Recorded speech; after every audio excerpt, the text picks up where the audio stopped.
मध्य प्रदेश के खंडवा में दिल्ली की निर्भया जैसी वारदात हुई। महिला को जानने वाले कुछ वहशियों ने गैंगरेप के बाद उसके साथ सब किया। महिला की मौत हो चुकी है। 2 जानने वालों को गिरफ्तार किया गया है। 45 वर्षीय महिला 2 बच्चों की मां थी। एक खास रिपोर्ट आपको दिखाते हैं।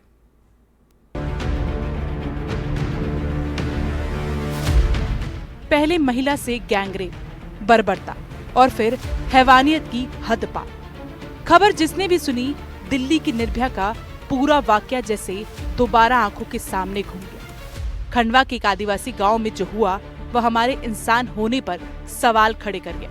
45 वर्षीय महिला के साथ यह सब जानने वालों ने ही किया। घटना के बाद महिला बेहोशी की हालत में पड़ोस के घर में अस्त व्यस्त हालत में पड़ी मिली। तब उसकी सांसें चल रही थी।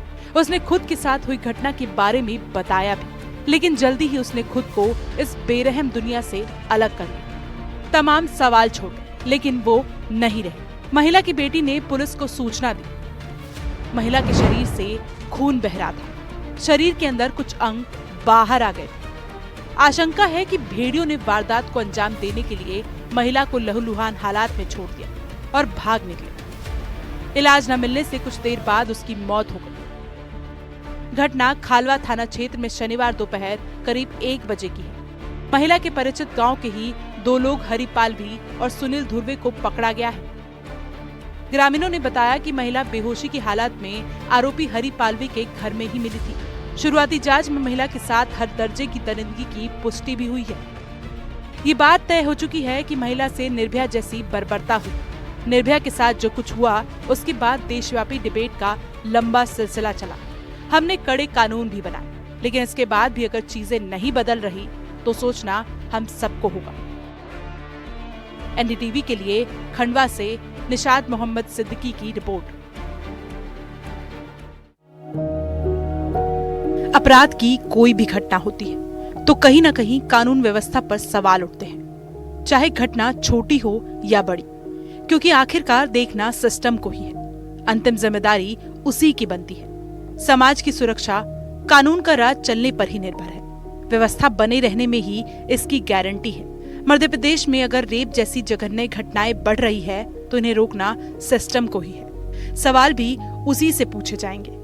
लेकिन खंडवा में जो हुआ वो शायद सिर्फ कानून व्यवस्था का मसला नहीं है, वह एक विकृति है। शायद वह एक विभत्स अवस्था है।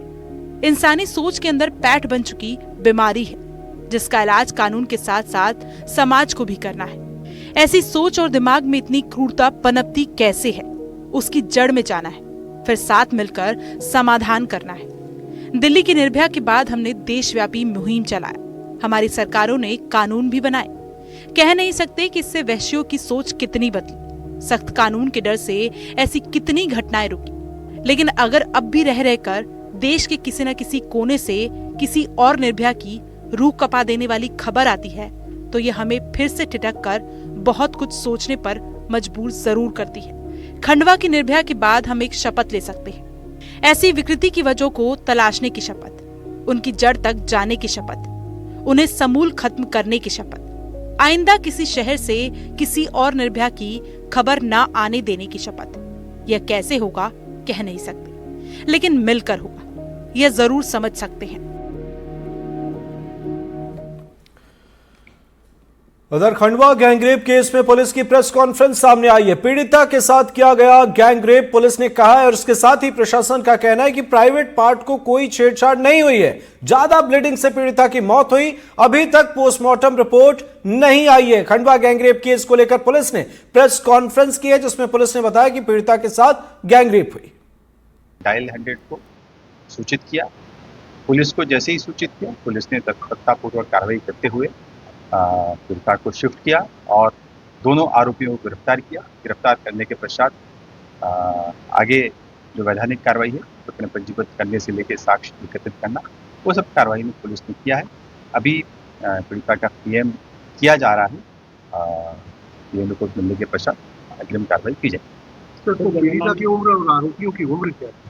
इसमें पीड़िता की उम्र 45 साल थी, हरि की उम्र लगभग 40 साल है और सुनील की उम्र 30 साल।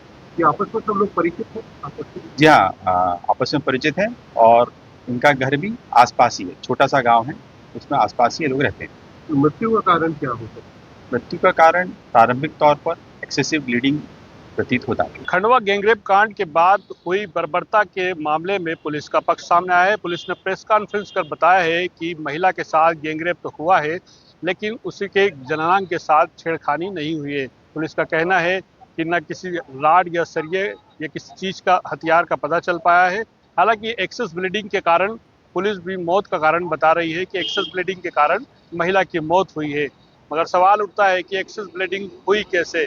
इस पर पुलिस का जवाब है कि महिला के पेट में लात मारी गई होगी।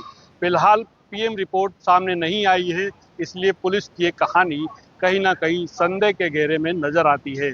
देखना यह है कि पीएम रिपोर्ट में क्या खुलासा होता है। जब पीएम रिपोर्ट आएगी उसके बाद और कहानी साफ होगी। खंडवा से अपने कैमरा पर्सन विजय तीर्थाने के साथ निशाद सिद्दीकी, एनडीटीवी। खंडवा में दिल दहला देने वाली वारदात से मध्य प्रदेश के साथ साथ पूरे देश में आक्रोश है। हैवानों ने महिला के साथ दरिंदगी की सारी हदें पार कर दी। कानून के राज का दम भरने वाली इस सरकार में ऐसी घटना हो, ऐसे में सवाल तो उठेंगे।